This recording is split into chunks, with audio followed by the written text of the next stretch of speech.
Assalamualaikum warahmatullahi wabarakatuh. Alhamdulillahirabbil alamin alladzi khalaqal insana fi ahsani taqwim. Asyhadu an la ilaha illallah wahdahu la syarika lah wa asyhadu anna Muhammadan abduhu wa rasuluhu al-mab'uts rahmatan lil alamin.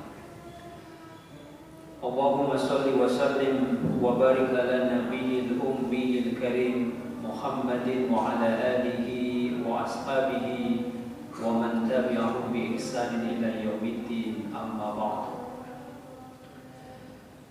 Saudara-saudaraku kaum muslimin jamaah salat maghrib yang bermuliakan dan yang dirahmati Allah Subhanahu wa taala.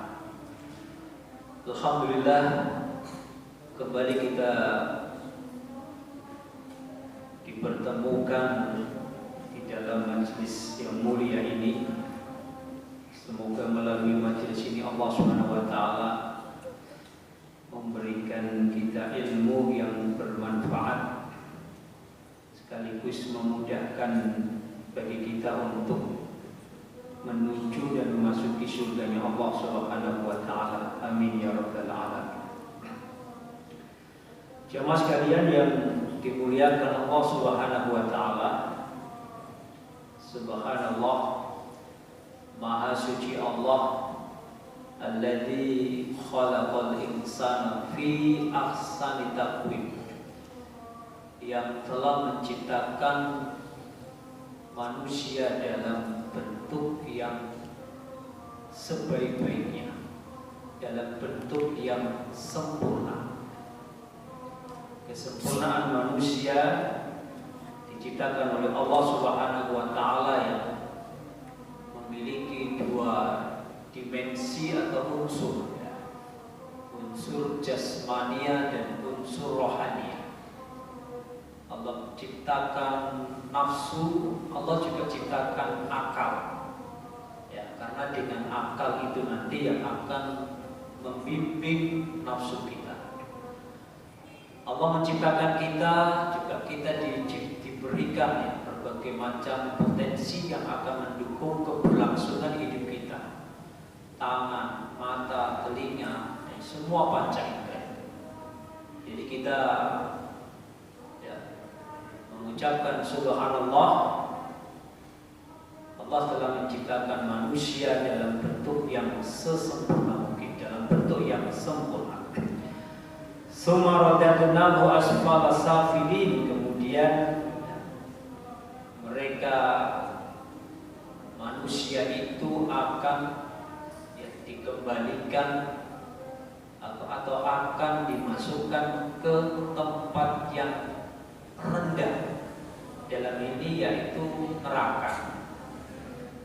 Salah satu sebabnya kenapa manusia bisa masuk ke dalam nerakanya Allah Subhanahu wa taala, salah satu disebabkan tidak lain adalah karena manusia itu selalu menuruti hawa nafsunya.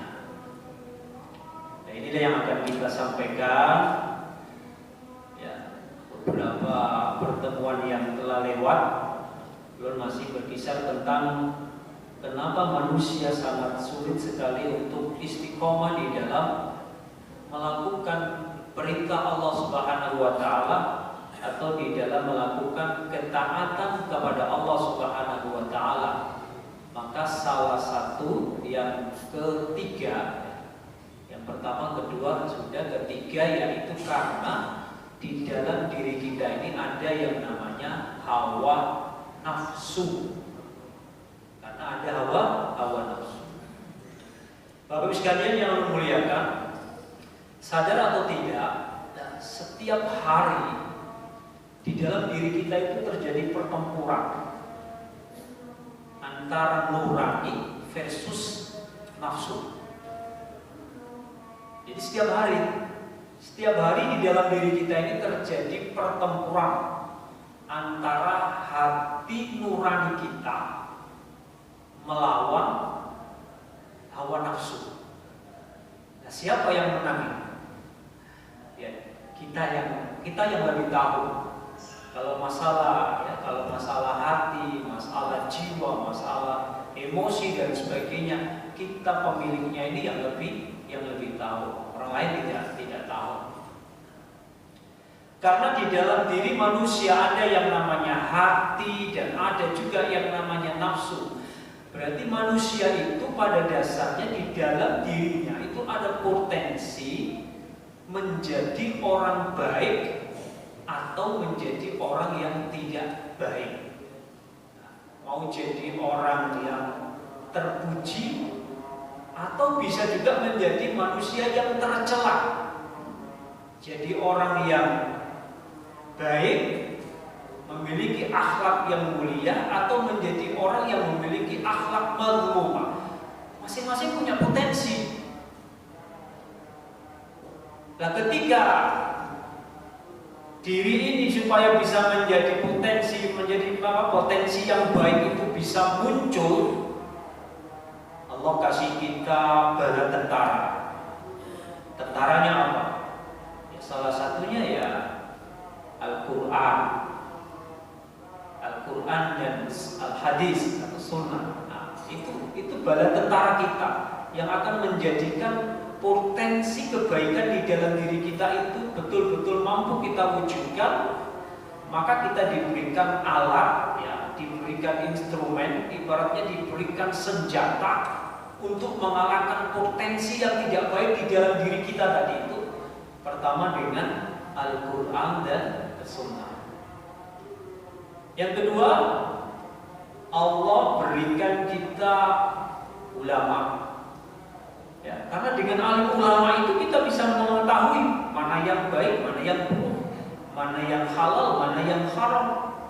Dengan pencerahan dan nasihat ulama itulah seseorang bisa menjadi baik. Seseorang bisa mewujudkan potensi positif di dalam dirinya ketika dia mendengarkan nasihat, wejangan, arahan dan lain sebagainya.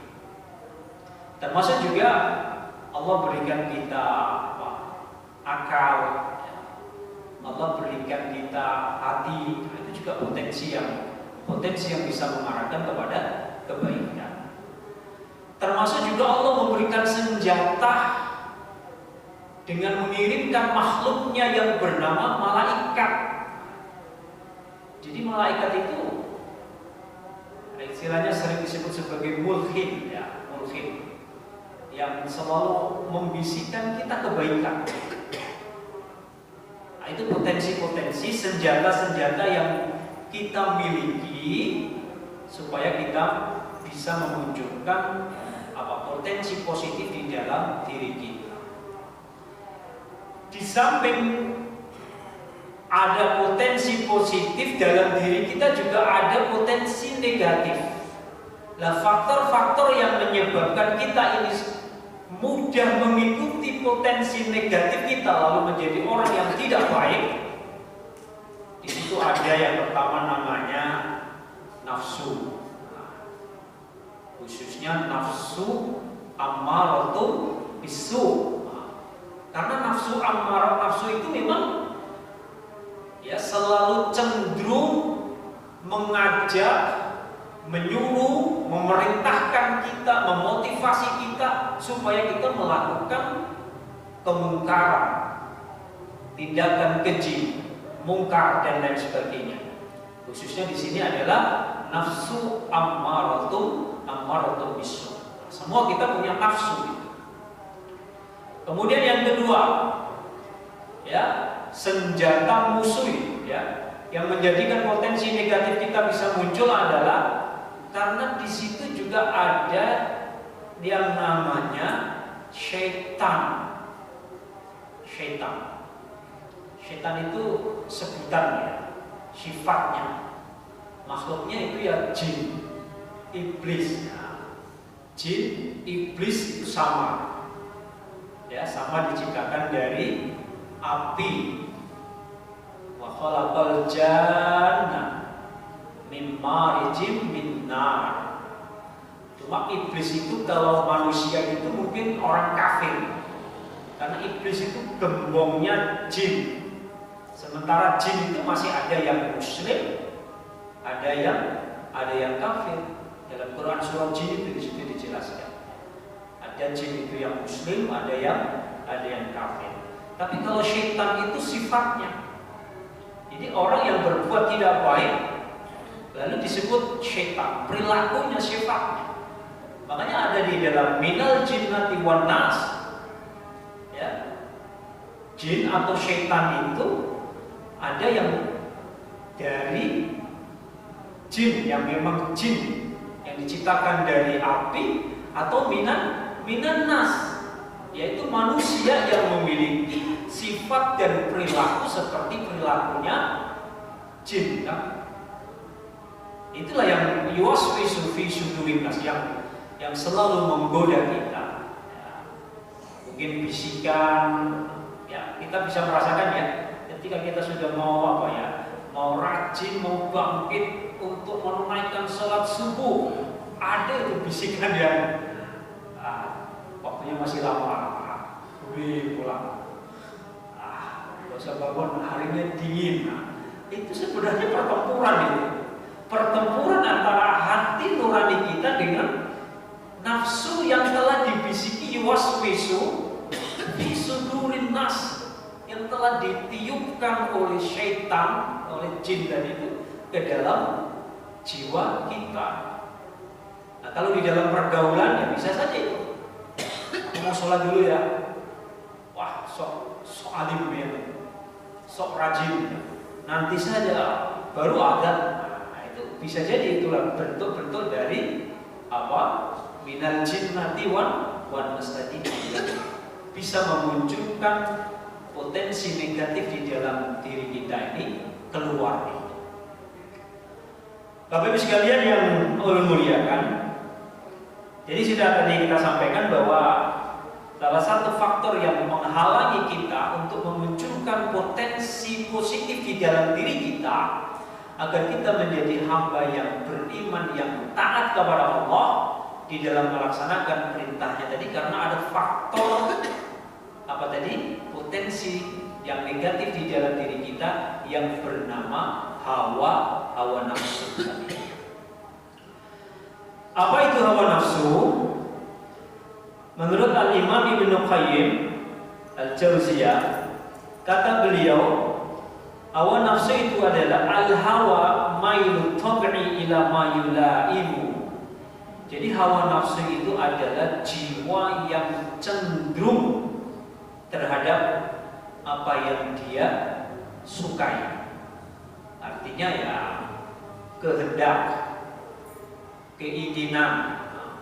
Itu hawa nafsu adalah mailun tabi'i, kecenderungan jiwa, ila ma yulaimuhu, ya, yang selaras dengan keinginannya.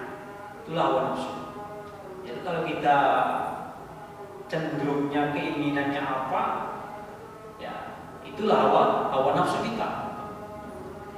Menurut Imam Ibnu Rajab, hawa nafsu waqad yutlaqu hawa bimakna al-mahabbah. Jadi kadang-kadang hawa nafsu itu bisa bermakna al-mahabbatu, kecintaan, kesenangan, wa mailu, dan kecenderungan atau kecondongan kita. Fayadkhulu fihi mailu ilal haqqi wa ghairihi, dan bisa juga kecintaannya itu terhadap sesuatu yang benar dan juga terhadap sesuatu yang menyelisihi. Artinya nafsu itu memang ada yang memang dia memang diperlukan, khususnya memang di dalam nafsu untuk makan, nafsu untuk minum. Jadi nafsu itu Pak memang nggak bisa dihilangkan. Andai kata manusia itu tidak diberi nafsu, mungkin kehidupan itu punah. Karena manusia nggak punya nafsu makan. Kalau nggak punya nafsu makan, ya mati. Kalau nggak ada nafsu minum, manusia pasti mati. Kalau manusia nggak, mohon maaf, tidak punya nafsu seksual, nggak ada rasa cinta sama perempuan, nggak ingin sama perempuan, nggak suka sama perempuan, ya punah. Manusia tidak bisa berkembang biak, keberlangsungan hidupnya tidak bisa. Nah, di dalam hal ini nafsu seperti ini harus harus dikelola dan diatur dengan baik. Jadi tadi kita katakan bahwa nafsu itu tidak bisa kita matiin, nggak bisa. Kita hilangkan, tidak bisa. Tetapi hawa nafsu itu harus dikelola dan diarahkan supaya nafsu itu tidak liar, supaya nafsu yang ada di dalam diri kita itu menjadi sesuatu yang bermanfaat.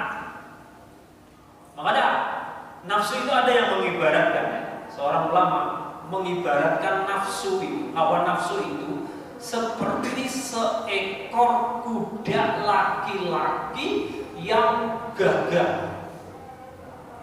Yang namanya kuda laki-laki gagah itu pasti bernilai mahal. Itu nafsu, Pak. Tetapi kuda itu tidak akan bisa bernilai mahal dan tidak akan bisa memberikan manfaat yang besar bagi yang memilikinya, manakala ketika nafsu kuda itu tidak dilatih dengan baik, dilatih berlari dengan baik, ya, dilatih mandi, dibersihi dan sebagainya.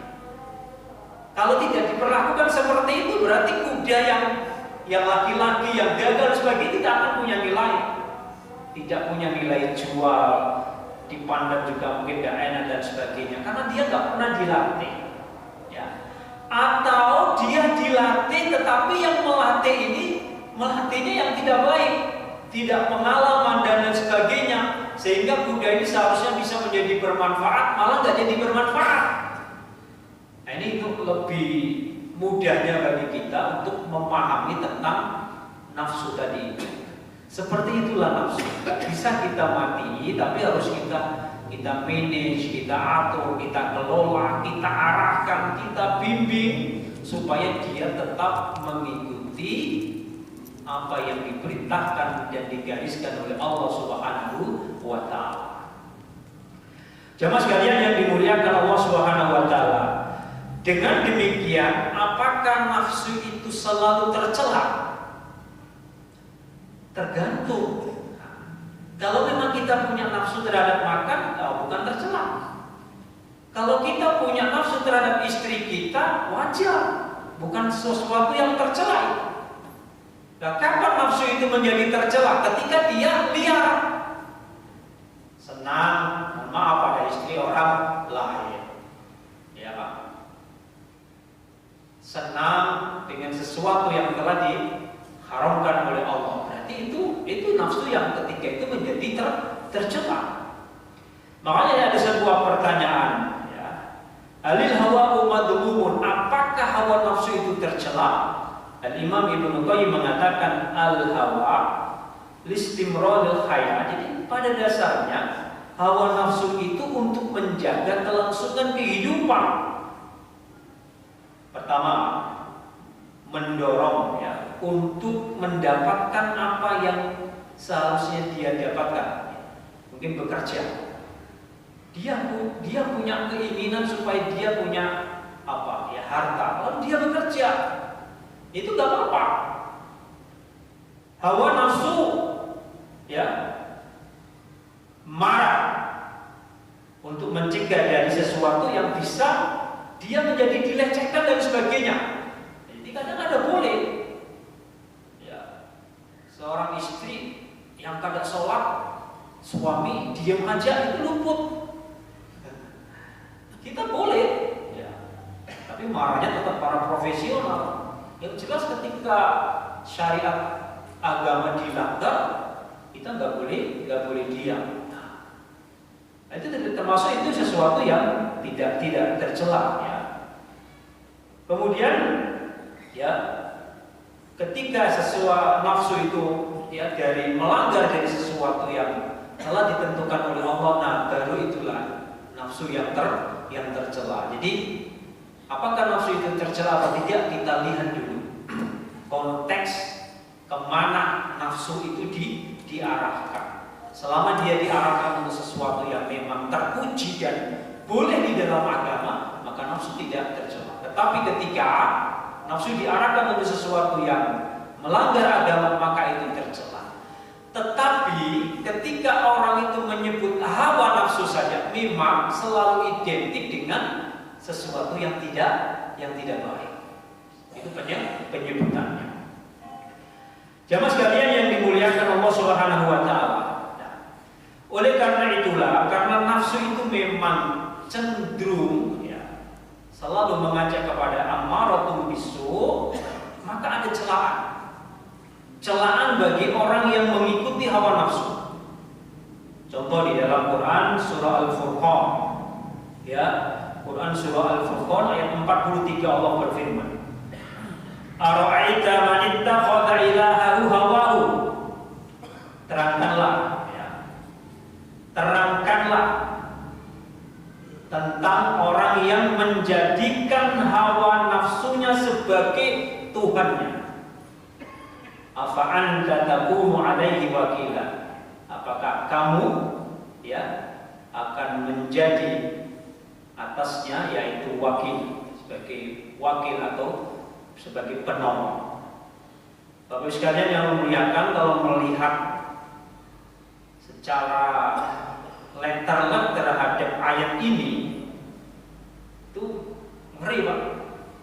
Terangkanlah tentang orang yang menjadikan hawa nafsunya sebagai Tuhannya.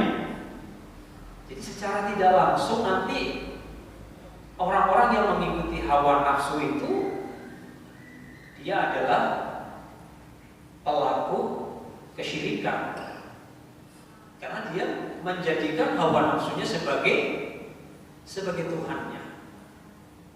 Tetapi di dalam penjelasan dia di dalam ayat ini tidak seperti itu. Makanya ada sebuah pertanyaan lagi. Apakah orang yang mengikuti hawa nafsunya, apakah dia termasuk pelaku kesyirikan? Maka para ulama menjawab, tergantung dari dosa yang dikerjakan. Karena kalau dipukul sesuai dengan ayat ini bahwa afara'aita man ittakhadha ilahahu hawahu, sudah semua pelaku, karena pelaku kemaksiatan dan pelaku dosa itu kan dasar dan dorongannya karena nafsu. Nah, kalau semua pelaku kemaksiatan dihukumi sebagai syirik besar, maka semua manusia pasti melakukan itu. Nah, makanya para ulama menjawab tentang mengikuti hawa nafsu itu berbeda-beda hukumnya. Tidak serta-merta lalu dihukumi sebagai pelaku kesyirikan. Yang pertama, dihukumi dosa kecil ketika seseorang mengikuti hawa nafsunya hingga mendorongnya melakukan dosa kecil, dan dia disebut sebagai asin. Asin itu artinya pelaku maksiat. Jadi ketika seseorang terdorong melakukan dosa kecil, meskipun dia mengikuti hawa nafsunya, maka dia hanya dihukumi sebagai pelaku maksiat. Dosa yang dia kerjakan tidak menjadikan dia keluar dari agama, tidak menjadi kufur, tidak berbuat kesyirikan. Itu yang pertama. Yang kedua, dihukumi dosa besar ketika seseorang mengikuti hawa nafsunya hingga mendorongnya melakukan dosa besar, seperti zina, minum khamr, kemudian pelakunya disebut sebagai fasik.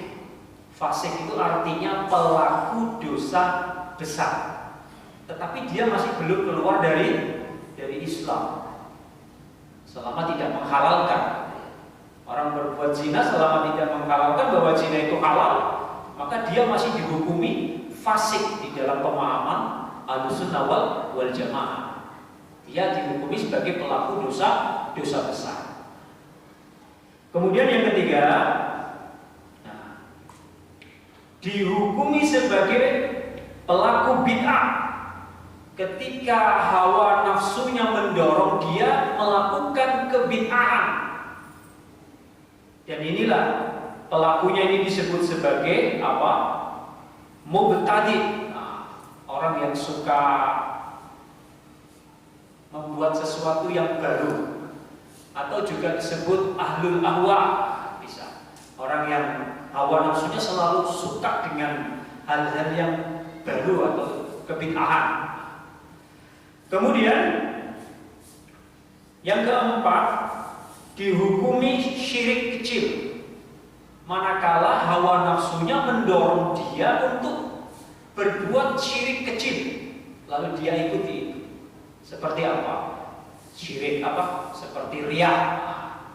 Jika mau melakukan sesuatu, ada bisikan hati, bisikan nafsu ya, ada bisikan yuwaswisu nas tadi itu, supaya berbuat riya, lalu dia itu diikuti.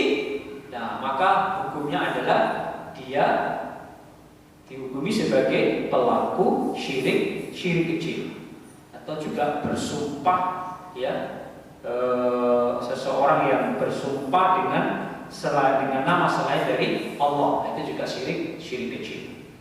Kemudian yang terakhir,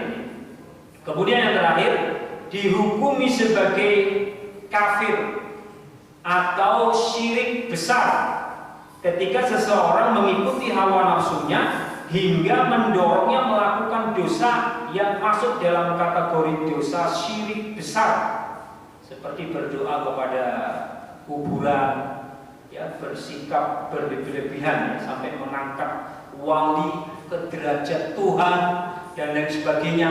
Nah, ketika orang melakukan seperti ini, maka dia dihukumi sebagai pelaku syirik besar.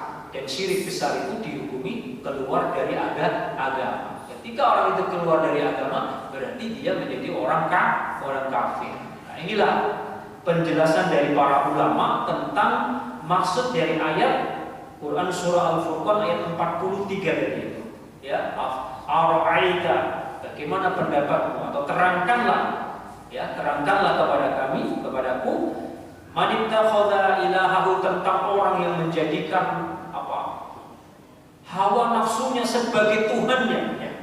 Padahal kita semua manusia pasti pernah berbuat salah, dosa, khilaf, yang mana salah, dosa, khilaf itu pasti dilatar belakangi karena ada dorongan hawa nafsu itu. Karena hawa nafsu memang yang menjadikan kita seperti menjadikan seseorang itu berbuat kerusakan. Termasuk juga di dalam Quran surah Al-Jasiyah ayat 23, afara'aita man ittakhadha ilahahu hawahu wa adallahu Allahu ala ilmin wa khatama ala sam'ihi wa qalbihi wa ja'ala ala basarihi ghishawa faman yahdihi min ba'dillah afala tadhakkarun. Terangkanlah kepadaku ya tentang orang yang menjadikan hawa nafsunya sebagai Tuhannya. Dan seseorang yang telah menjadikan hawa nafsunya sebagai Tuhannya, wa adallahu Allahu, maka Allah akan membiarkan dia berada di dalam kesesatan ya, ala ilmi, wa khatama ala sam'ihi, lalu Allah menutup pendengarannya, wa qalbihi, hatinya, wa ja'ala ala basarihi, lalu Allah menjadikan di pandangannya ghisyawah, suatu penutup, tidak berfungsi artinya. Faman yahdihi min ba'dillah, maka siapakah yang bisa memberikan petunjuk setelah Allah menyesatkannya? Afala tadakkarun, ya, tidakkah kamu mengambil pelajaran? Nah, jadi orang-orang yang mengikuti hawa nafsu ya, orang-orang yang selalu mentuhankan hawa nafsunya itu memang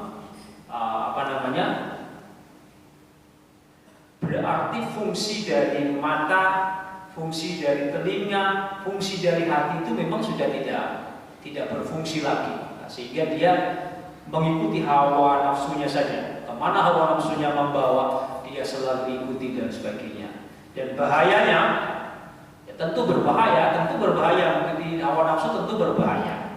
Tergantung dengan yang namanya tetap bahaya, tetapi hukum dari mengikuti hawa nafsu tadi sudah kita rinci.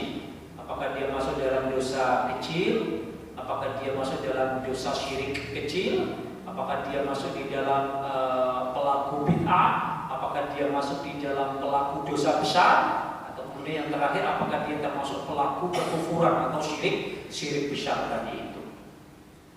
Itu penjelasan tentang ayat yang berbicara tentang celaan bagi pengikut hawa nafsu itu. Jamaah sekalian yang dimuliakan Allah Subhanahu wa taala, kemudian hawa nafsu itu paling tidak ada dua hal yang selalu diikuti oleh hawa nafsu itu. Yang pertama adalah tentang asyubuhat, dan ini yang paling berbahaya. Karena ketika berbicara tentang sesuatu yang syubhat, itu mengarahnya ke bid'ah. Lalu pelakunya menjadi ahlul ahwa, menjadi ahlul ahwa, orang-orang yang selalu mengikuti hawa nafsunya. Kemudian yang kedua, hawa nafsu yang selalu mengikuti syahwat. Ada syubhat, ada syahwat. Tingkat bahayanya lebih bahaya mengikuti syubhatnya dibandingkan dengan syahwat, karena syubhat bisa membahayakan bagi keimanan kita, membahayakan bagi akidah kita, membahayakan bagi keyakinan kita, khususnya bid'ah yang menyebabkan pelakunya bisa menjadi kufur. Khususnya bid'ah yang menyebabkan pelakunya bisa menjadi pelaku syirik besar, dan itu tentu lebih berbahaya dibandingkan dengan nafsu syahwatnya tadi. Kemudian nafsu syahwat tadi sudah kalau jelaskan di awal, ada yang mubah, yang boleh, ya, seperti makan, minum tadi itu yang boleh. Kemudian sesuatu yang haram, ya mengarahkannya sesuatu yang tidak dibenarkan atau yang diharamkan oleh Allah, ya seperti zina, khamr, ya. Kemudian pelakunya menjadi al-fajir, menjadi fasik, menjadi al-mu'asi. Jamaah sekalian yang dimuliakan Allah SWT. Kemudian apa sih bahayanya? Banyak sekali bahayanya bagi seseorang yang mengikuti hawa nafsunya. Salah satunya ayat Allah yang mengatakan, walau ittaba'al haqq ahwa'ahum, seandainya, ya, ini firman Allah SWT dalam Quran surah Mu'min, ya, surah Al-Mu'minun ayat 71. Allah berfirman, walau ittaba'al haqqu ahwa'ahum lafasadatis samawati wal ardu wa man fihinna bal atainahum bidzikrihim, ya, fahum an dzikrihim mu'ridun. Kata Allah Subhanahu wa taala, seandainya kebenaran itu mengikuti hawa nafsu mereka, maka niscaya langit yang 7 dan bumi serta semua isinya itu pasti rusak. Itu bahayanya. Nah, contohnya seperti apa? Seperti ini. Orang yang menuruti hawa nafsunya bahwa selain Allah ada Tuhan. Selain Allah ada Tuhan lain. Sementara keyakinan kita bahwa Allah itu ahad, satu. Kalau sampai 2 pasti rusak. Ya kan? Allah itu ahad. Lah kalau ada orang yang meyakini sebuah kebenaran bahwa Tuhan itu banyak, ada dewa ini, ada Tuhan ini dan sebagainya, apa yang terjadi? Langit dan dunia itu akan rusak. Jadi maha benar Allah dengan firman-Nya, walau ittaba'al haq, seandainya kebenaran itu mengikuti hawa nafsu. Nah, jadi jelas kebenaran itu bukan mengikuti hawa nafsu. Kebenaran itu mengikuti senjata yang diberikan oleh Allah yang Al-Quran dan As-Sunnah. Kita mengikuti kebenaran, mengetahui kebenaran dari mana? Dari Al-Quran dan As-Sunnah. Bukan mengikuti hawa nafsu. Contoh lagi, hutan rusak, hutan gundul, gunung-gunung hancur, dan lain sebagainya. Siapa nyebabkan? Dhaharul fasadu fil barri wal bahri bima kasabat aydin nas. Telah tampak kerusakan ya di laut ataupun di darat, semuanya disebabkan karena oleh tangan-tangan manusia. Kenapa manusia sampai berbuat kerusakan? Karena ada dorongan hawa nafsu tadi. Jadi dari hawa nafsu itu memang betul bisa merusak kehidupan, tatanan kehidupan manusia, merusak dunia beserta isinya dan lain sebagainya. Contoh lagi ya, seorang koruptor merusak tatanan ekonomi rusak, tatanan kehidupan berbangsa, bernegara, bermasyarakat rusak dan sebagainya. Karena ada nafsunya, nafsu serakahnya, ya, nafsu untuk memiliki kekayaan yang ya ketamakannya dan lain sebagainya. Karena dorongan hawa nafsu. Nah, ini contoh bahayanya orang yang mengikuti hawa nafsu. Bal atainahum, akan tetapi ya telah aku berikan, kata Allah, kepada mereka itu bidzikrihim, sesuatu yang mereka banggakan, yaitu Al-Quran. Minhum, ya, bidzikrihim fahum an dzikrihim mu'ridun, akan tetapi mereka berpaling dari kebanggaan yang Allah berikan, yaitu Al-Quran. Mereka berpaling dari Al-Quran. Jadi kalau orang berpaling dari Al-Quran, ya sudah, nanti ketemunya di sini. Orang yang berpaling dari Al-Quran, maka dia tidak bisa mendapatkan nafsul mutmainnah. Karena nafsul mutmainnah itu nanti bisa diperolehnya itu karena keimanannya, karena amal solehnya, karena mau berzikirnya, karena mau baca Qur'annya dan lain sebagainya. Lalu muncullah nafsul mutmainnah. Lalu terdoronglah potensi positif tadi itu yang muncul, yang jadi. Tapi kalau Al-Quran dia berpaling dari Al-Quran, dia nggak mengetahui kebenaran, yang selalu diikuti adalah hawa nafsu, maka yang selalu muncul itu adalah nafs ammaratun bisu. Ya, sebagaimana kita ketahui kan nafsu itu ada 3 ya dalam Al-Quran itu: nafsul mutmainnah, nafsul lawwamah, nafsul ammaratun bisu. Manusia itu satu waktu bisa jadi 3 itu.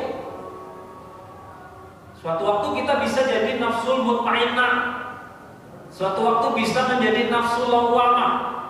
Nafsul lawwamah itu dari kata lama yalumu, artinya mencela. Masih mending ketika ada orang berbuat kejahatan, dosa, salah, lalu dirinya mencela diri sendiri, dicela. Ya, ini dari rasa mencelahnya, merasa bersalahnya diri sendiri dicela, lalu dia baru berubah untuk supaya menjadi nafsul mutmainnah. Berbahayanya ini ya apa? Bila sudah ammaratu bisu, ini sudah selalu menyuruh kepada kejahatan, kepada kekejian, kepada kemungkaran dan lain sebagainya. Jadi berbicara tentang nafsu ada 3. Yang pertama adalah nafsul mutmainnah. Di situ ada keimanan, amal soleh, ada ketaatan. Yang namanya ketaatan kan luas. Alladzina amanu, orang-orang yang beriman, wa tatma'innu qulubuhum, yang hatinya merasa tenang, tentram. Dengan apa? Bidzikrillah, dengan berzikir kepada Allah. Nah, zikir itu luas. Salat juga zikir, baca Quran juga zikir, atau zikir-zikir yang memang ucapan dan sebagainya, semuanya zikir. Ala bidzikrillah tatma'innul qulub, hanya dengan mengingat Allah lah hati itu akan menjadi tenang. Supaya kita ini tidak terjebak di nafsu lawwamah dan juga nafsu ammaratun bisu. Ya, ini kita harus rajin-rajin mengingat Allah Subhanahu wa ta'ala. Kemudian yang kedua adalah nafsul lawwamah. Dalam Quran surah Al-Qiyamah, wala uqsimu bin nafsil lawwamah. Kemudian nafsul ammaratun bisu, Quran surah Yusuf, wa ma ubarri'u nafsi, kata ketika Allah mengisahkan tentang Nabi Yusuf, wa ma ubarri'u nafsi, dan tidaklah aku bisa membebaskan nafsuku. Inna nafsa la'ammaratun bisu, karena sesungguhnya nafsu itu selalu menyuruh kepada kekejian. Illa ma rahima rabbi, kecuali nafsu itu dirahmati oleh Allah. Inna rabbi ghafurur rahim, sesungguhnya Tuhanku adalah Tuhan yang Maha Pengampun lagi Maha Penyayang. Artinya apa? Harus ada usaha juga ya, supaya kita ini tidak memiliki supaya nafsu kita ini tidak selalu ammaratun bisu ya. Kita berdoa kepada Allah seperti doa Allahumma ati nafsi taqwaha wa zakkiha anta khairu man zakkaha anta waliyuha wa maulaha. Bisa ya, supaya hati kita diberikan kebersihan, supaya Allah menolong nafsu kita, menolong jiwa kita, supaya Allah merahmati tadi itu, karena tanpa rahmatnya Allah memang berat sekali. Itulah Bapak Ibu sekalian yang Allah muliakan, faktor yang ketiga yang menjadikan orang kita sangat sulit istiqomah di dalam melakukan ketaatan kepada Allah Subhanahu wa taala. Ya, salah satunya disebabkan karena manusia memiliki hawa nafsu, yang mana hawa nafsu itu kecenderungannya memang selalu menyuruh kepada kemungkaran ataupun kekejian. Demikian apa yang dapat tolong sampaikan, mudah-mudahan dapat bermanfaat bagi kita semua. Subhanakallahumma wa bihamdika asyhadu an la ilaha illa anta astaghfiruka wa atubu ilaik. Assalamualaikum warahmatullahi wabarakatuh.